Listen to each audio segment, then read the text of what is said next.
तो बच्चा अब चालू कर रहे हैं अपन न्यूटन्स फार्मूला। तो न्यूटन्स फार्मूला याद करो, ऐसा का ऐसा अपन ने सेम मिरर में भी देखा था और वही आंसर यहाँ पर भी आपको देखने को मिलेगा। तो न्यूटन्स फार्मूले में अपन ने क्या देखा कि एक कॉन्वेक्स लेंस के सामने ऑब्जेक्ट रखा हुआ है, वो ऑब्जेक्ट फोकस से x1 दूरी पर है और जो उसकी इमेज बनी है वो फोकस से x2 दूरी पर है। बेटा ऑब्जेक्ट रियल है और इमेज भी कैसी है, रियल है। उस केस के अंदर u जो आप ऑब्जेक्ट डिस्टेंस लोगे क्या लोगे, f का मतलब फोकल लेंथ प्लस x1। क्या ये पूरा डिस्टेंस ऑब्जेक्ट डिस्टेंस होगा, पर क्या ये इंसिडेंट रे के अपोजिट डायरेक्शन में है तो कैसा लेंगे अपन, माइनस।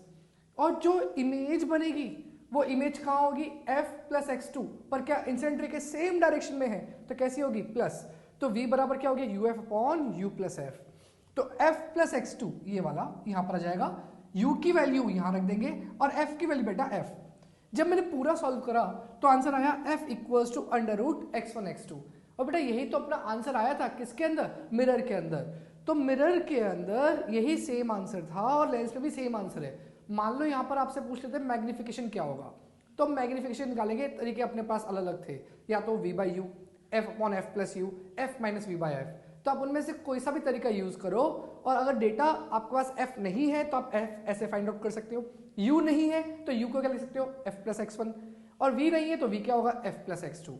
तो बस फॉर्मूले सारे सारे वही है। अपन ने यहाँ पर एक चीज क्या देखी है कि फोकल लेंथ नहीं गिवन है और डिस्टेंस ऑब्जेक्ट का और इमेज का फोकस से गिवन है। ये x1 x2 बेटा ध्यान रखना फोकस से है, तो f क्या होगा, अंडर रूट x1 x2। तो बच्चा आप न्यूटन्स फॉर्मूले पे क्वेश्चन देख रहे हैं।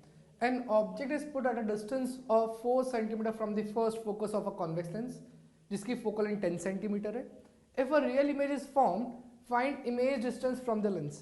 बेटा याद करो जो भी लेंस होता था उसका एक फर्स्ट फोकस होता था, एक सेकंड फोकस होता था। तो अभी अपना जो ऑब्जेक्ट है वो फर्स्ट फोकस से 4 सेंटीमीटर पर है और इमेज कैसी बनी है, रियल। तो आपके मन में ये डाउट नहीं आना चाहिए कि ऑब्जेक्ट फोकस और ऑप्टिकल सेंटर के बीच में। बेटा अगर फोकस और ऑप्टिकल सेंटर के बीच में होगा तो जो इमेज होगी वो वर्चुअल बनेगी। इसका मतलब ऑब्जेक्ट फोकस के बियॉन्ड है, मतलब फोकस से इन्फिनिटी के बीच में है। तो यहां पर मुझे x1 दे रखा है that is equal to 4 centimetre, साथ साथ मुझे f दे रखा है that is equal to 10 centimetre. अब मुझसे पूछा है इमेज डिस्टेंस क्या होगी लेंस से। अब इसको सॉल्व करने के लिए अपन न्यूटन्स फॉर्मूला बहुत आसानी से यूज कर सकते हैं। क्या लिखूंगा, f equals to under root of x1 x2। तो ये हो जाएगा अपना 10 equals to under root of 4 into x2। बेटा ये x2 डिस्टेंस कहां से आएगा, सेकंड फोकस से आएगा। अगर ये x2 डिस्टेंस सेकंड फोकस से है पर क्वेश्चन में कहां से पूछा है, लेंस से पूछा है, तो आपको कुछ ऐड भी करना पड़ेगा। तो यहां से सबसे पहले अपन x2 निकाल रहे हैं। क्या x2 की वैल्यू 25 आ जाएगी। ये जो 25 सेंटीमीटर आया है ये कहां से आया है, फ्रॉम सेकंड फोकस। अब ऑप्टिकल सेंटर से कितना होगा, 25 प्लस f, तो इसका मतलब जो डिस्टेंस होगा v is equal to 10 plus 25 that is 35 centimetre. बेटा अभी अपन ने जस्ट डेरिवेशन में देखा था कि जो v है वो v की वैल्यू क्या होती है, f प्लस x2, तो मैंने वहीं से निकाल लिया। और ये 25 कैसे आया है ये आपको समझ में आना चाहिए। ये अंडर रूट हटाया, इधर क्या हो गया, स्क्वायर 100 बन गया, 4 नीचे गया 25 आ गया।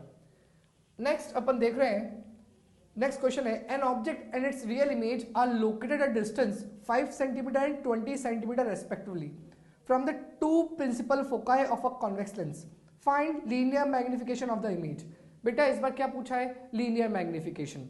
और ये जो डिस्टेंस है ऑब्जेक्ट का और इमेज का, ये दो प्रिंसिपल फोकाई से है, मतलब एक f1 से है और एक f2 से है। तो इसके लिए अपन लिख सकते हैं x1 equals to 5 and x2 equals to 20 centimetre.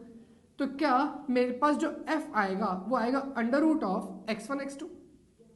बेटा कितना हो जाएगा, अंदर 100 बन जाएगा, 100 बनेगा कितना आंसर आएगा, 10 सेंटीमीटर। तो बेटा अपने पास फोकल लेंथ तो आ गई।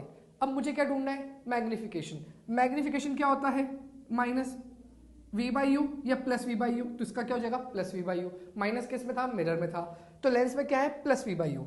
वैल्यूज पुट करूंगा, क्या हो जाएगा, f प्लस x2 अपॉन, बेटा u नेगेटिव होगा, f प्लस x1। तो ऊपर कितना आएगा, 10 प्लस 20, नीचे कितना आएगा, माइनस 10 प्लस 5, ऊपर आ गया बेटा 30, नीचे आ गया माइनस 15। तो यहां से अपने पास जो m आया वो आ गया -2। This is the required answer.